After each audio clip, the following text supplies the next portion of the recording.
Karibu tena. Leo nataka tuzungumuze kwa lugha rahisi kabisa kuhusu jambo moja muhimu sana. Tabia zetu zinatoka wapi? Je, unazaliwa ukiwa mvivu, jasiri, muoga au mchapakazi? Au mazingira ndiyo yanakujenga? Wanasayansi fulani waliwahi kusema hivi: usipoteze muda kusikiliza maneno ya mtu, angalia anachofanya. Maana tabia halisi inaonekana kwenye matendo. Hapo ndipo ilipoanzia elimu ya tabia. Kuna mtaalamu mmoja wa Urusi aliitwa Ivan Pavlov. Alikuwa anawapa mbwa chakula na akaona jambo la kushangaza.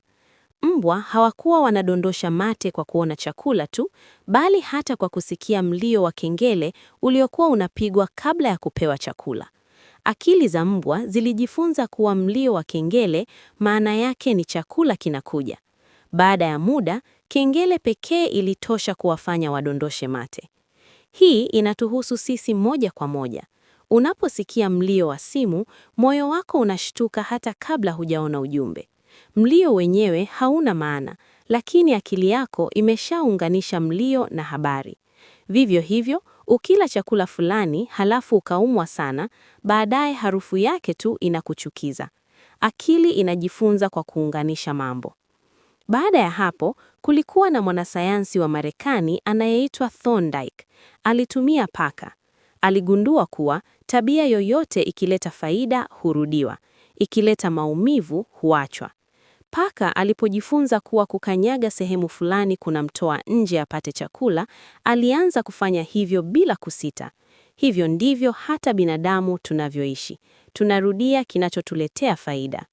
Kisha alikuja John Watson. Yeye alitaka kuonyesha kuwa hofu nyingi hazizaliwi nazo, zinafundishwa. Mtoto mmoja aliitwa Albert hakuwahi kumwogopa panya, lakini kila alipomshika panya alisikia kelele kubwa ya kutisha.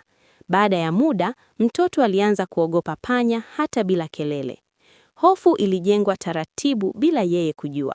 Ndiyo maana leo unaweza kuogopa hospitali, polisi au watu fulani bila kujua chanzo. Mara nyingi mizizi yake ipo utotoni.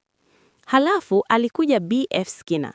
Huyu alisema kwa uwazi kabisa, tabia zinaendeshwa na zawadi na adhabu. Ukifanya jambo ukasifiwa au ukapata kitu, utalirudia.